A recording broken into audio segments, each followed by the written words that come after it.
Kalau bisa jangan orangnya, untanya aja. Itu terkenal dalam sejarah. Jadi begitu bertemu, nggak ada yang mau duluan. Ini yang kelak kemudian hari mengincar dan mengintai Muawiyah, Amr bin As, dan Ali bin Abi Thalib. Cuma takdir berkata lain. Ali datang ke masjid untuk menunaikan salat. Muawiyah konon diriwayatkan sedang sakit tidak bisa berangkat. Amr bin As bisa mengelak. Dan Ali kemudian wafat dalam tusukan-tusukan yang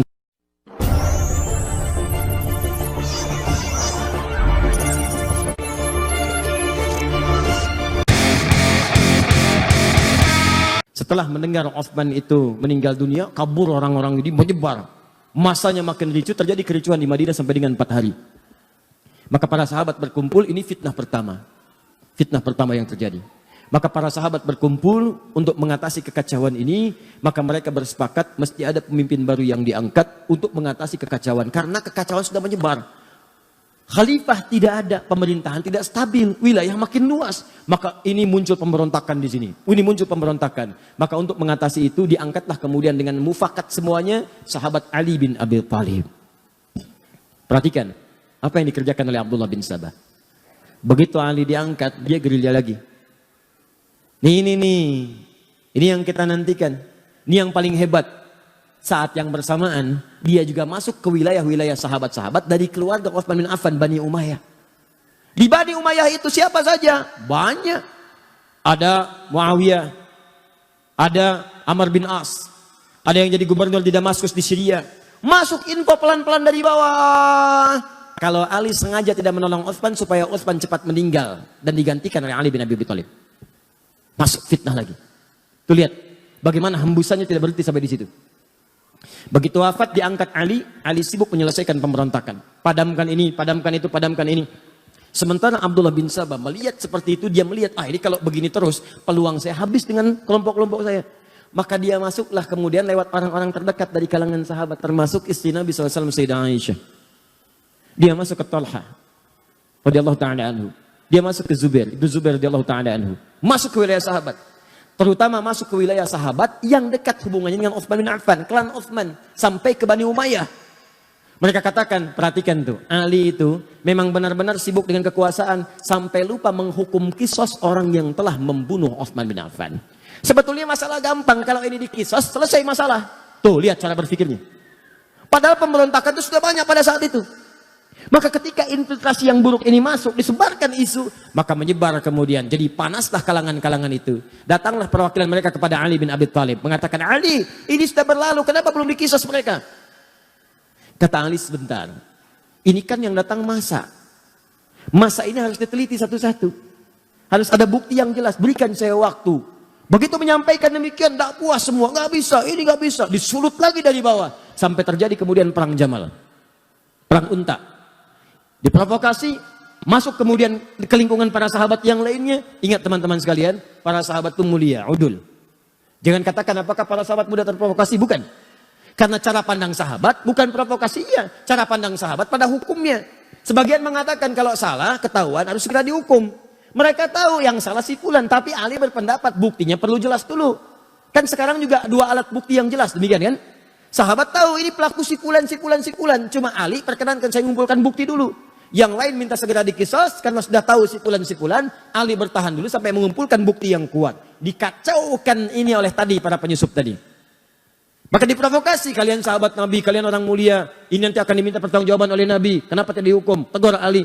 Sampai terjadi perang Jamal. Jamal itu unta. Karena peperangannya pada saat dipimpin oleh Sayyidah Aisyah menggunakan unta. Begitu sedang berperang itulah kemudian kata Ali para sahabat yang lain, ini unik nih. Sholatnya pernah sama-sama, pernah beribadah sama-sama, dan mereka menegakkan nilai sama-sama. Yang satu prinsipnya baik, yang lainnya juga baik. Tegakkan hukum, yang kedua siap menegakkan, kami kumpulkan bukti. Dua-duanya benar ijtihadnya. Yang salah itu yang memprovokasi. Maka apa yang terjadi? Yang terjadi adalah dua-duanya mengatakan, tolong ya, kalaupun kita berperang, ini bukan untuk memusuhi, ini untuk menegakkan apa yang kita kemudian telah pahami. Jangan saling melukai. Ini aneh Pak, saling berperang, tapi jangan terkena sabatan pedang. Kalau bisa jangan orangnya, untanya aja. Itu terkenal dalam sejarah. Jadi begitu bertemu, nggak ada yang mau duluan. Nih, siapa yang menjadikan kacau situasi pada saat itu? Kelompoknya ini. Ini yang masuk. Dia yang masuk eksekusi duluan beberapa sahabat. Sehingga Talha syahid. Ibnu Zubair syahid. Tercatat hampir 4.000 sampai 6.000 sahabat syahid pada saat itu. Wafat. Maka semakin kacau situasi pada saat itu. Dihadirkan kemudian segala hal dan sebagainya. Sampai beritanya sampailah ke Damaskus, ke Syria. Pada tokoh yang masih sangat kuat pada saat itu. Teman-teman sekalian, dari klan Bani Umayyah. Pada kekuasaan Muawiyah. Sampai dengan ke Amr bin As. Kemudian diantara pendukungnya. Maka ketika Ali menjelaskan situasi pada Sayyidah Aisyah. Ini begini. Beliau memahami akhirnya. Oh ternyata ini ada yang provokasi. Ini begini. Duduk. Semua duduk. Tapi itu tidak sampai kepada Syam di Syria. Yang saya katakan tadi, belum ada pesawat, belum ada telepon. Berita yang sampai di sana, pendukungnya Utsman dianiaya oleh Ali. Bayangkan. Sehingga ketika Ali mengatakan kita harus jaga stabilitas ini. Lebih baik kuatkannya pemerintahan dulu. Aisyah akhirnya ya mengakui kita bayat. Semua bayat.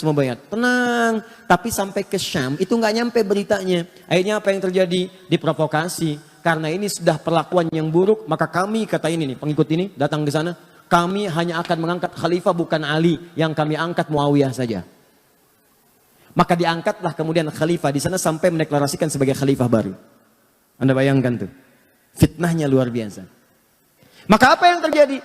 Sudah nggak sempat, konon ada yang menyebutkan Muawiyah kirim utusan untuk klarifikasi, tapi di tengah jalan kemudian dieksekusi. Begitu dieksekusi oleh kelompok dari sini, sempalan sini, nyampe berita ke sana, Ali yang eksekusi. Semakin kuat kemudian rasa bencinya, marahnya, diprovokasi demikian, maka menyiapkan pasukan. Disampaikan juga kepada Ali, Muawiyah sudah menyiapkan pasukan, tidak mengakui kekhalifahan. Maka secara singkat disampaikan, Ali pun mesti siapkan pasukan. Maka dua-duanya menyiapkan pasukan, dikenal dengan perang Siffin itu. Maka apa yang terjadi?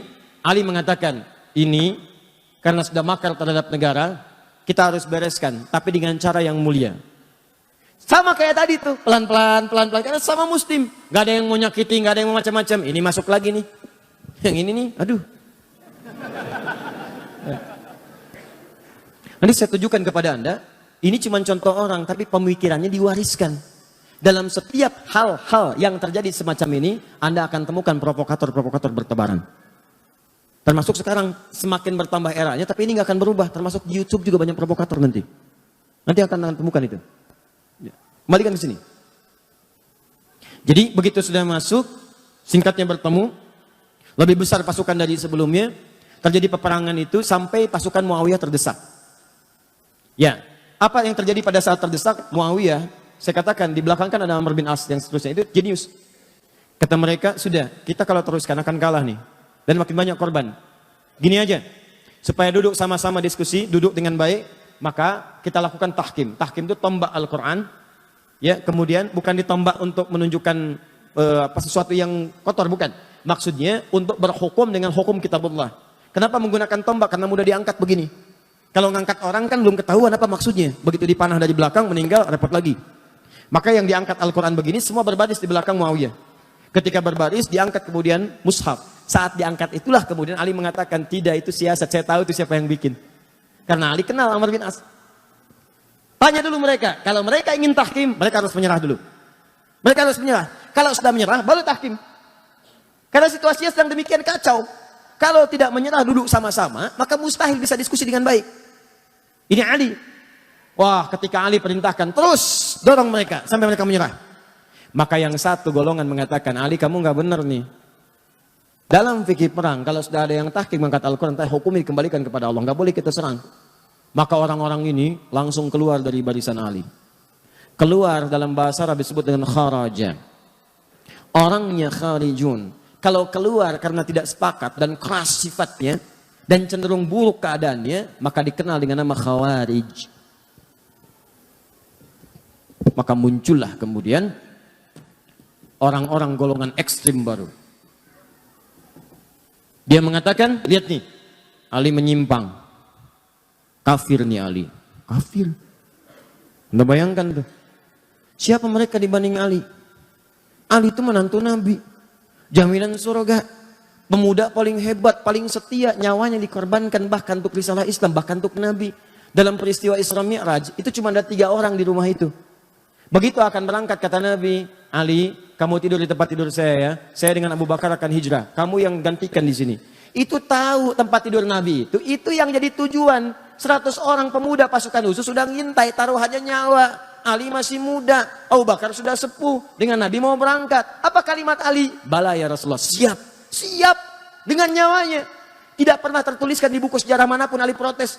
Misal ada kata-kata, ya Rasulullah, jangan saya, Abu Bakar aja yang tuaan dikit. Misalnya, enggak tuh. Ali, Abu Bakar begitu mulia. Teman Nabi, mertua Nabi, sahabat Nabi, hidup dengan Nabi, sehijrah dengan Nabi, wafat dikubur di samping Nabi, mulia. Hati-hati, karena nanti setelah ini akan ada yang mengadu domba dengan semuanya. Perhatikan baik-baik. Wah, Ali begini, Ali begitu, kafir. Ini orang luar biasa nih. Baru belajar 1-2 hari udah nyebut Ali kafir. Kafir, kita keluar dari Ali. Orang-orang ini lagi kesini nih asalnya. Provokasi, Ali kafir nih, Ali nggak benar. Melanggar ketentuan Allah, kafir Ali. Maka keluar dia. Mereka ini termasuk menyalahkan Muawiyah karena berontak kepada Ali. Termasuk menyalahkan Ali karena tidak menyelesaikan itu dengan tahkim. Maka mereka memandang Muawiyah itu kafir, Ali kafir. Kanan kiri kafir. Ini kafir, ini kafir. Hukumnya wajib dibunuh. Ini yang kelak kemudian hari mengincar dan mengintai Muawiyah, Amr bin As, dan Ali bin Abi Thalib. Kubu sana, nih orangnya, Muawiyah, Amr bin As. Ini tokohnya nih, gara-gara dia nih berontak nih. Sini lagi, ini Ali nih, gak mau bertahan dengan hukum Allah. Bunuh, habisi semua. Maka mereka kembali disiapkanlah kemudian eksekutor. Dilihat di mana Muawiyah, di mana Amr bin As, di mana Ali. Maka disiap-siapkan pada satu subuh, direncanakan pembunuhan. Cuma takdir berkata lain. Ali datang ke masjid untuk menunaikan salat. Muawiyah konon diriwayatkan sedang sakit tidak bisa berangkat. Amr bin As bisa mengelak. Maka gagal pembunuhan kepada Muawiyah dan Amr bin As. Dan Ali kemudian wafat dalam tusukan-tusukan yang telah disiapkan oleh golongan-golongan ini. Kelak golongan ini bertransformasi, mewariskan pemikiran-pemikiran mereka, walaupun kelompok-kelompoknya itu tidak nampak ke permukaan. Sedikit tapi doktrin dia begitu jahat. Pokoknya kalau beda dengan mereka, kafir. Nih. Dan hukumnya bunuh, eksekusi, bom, apapun itu. Mau bom panci, bom kulkas, bom ini, bom itu. Pokoknya harus mati. Terus sekarang tuh. Makanya hati-hati ya. Saya ingatkan hati-hati nih. Ini yang saya katakan. Kita masuk kepada intinya. Ini termasuk tantangan dakwah di masa kini. Kalau Anda ikut pengajian, ikut taklim, dikit-dikit orang lain kafir. Dikit-dikit orang lain kafir. Wajib hukumnya dibunuh. Orang tua sendiri kafir. Wajib hukumnya disembelih. Tolong mikir dulu. Pikirkan dulu. Itu orang tua melahirkan antum. Mohon maaf ya, mohon maaf. Quran aja mengatakan, ini Al-Quran loh, Quran surah 31 ayat ke-15. Sekalipun antum ada yang masuk Islam, orang tuanya belum muslim. Antum duluan muslim misal, itu tidak boleh Anda menyakiti orang tua dalam urusan dunia. Dalam urusan akhirat silahkan beda-beda. Kalau diajak boleh nolak. Tapi dalam urusan dunia jangan sekali-kali Anda menyakitinya. Apa kata Allah?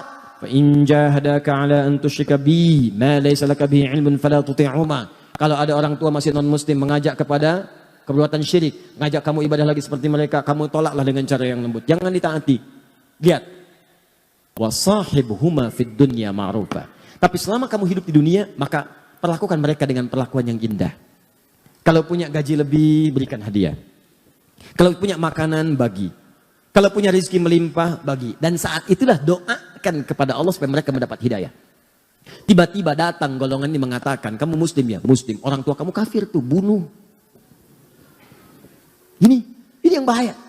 Halal darahnya, tumpahkan darahnya. Ada orang pengen minta pendapat ke pemimpin, datang ke istana. Tumpahkan darahnya.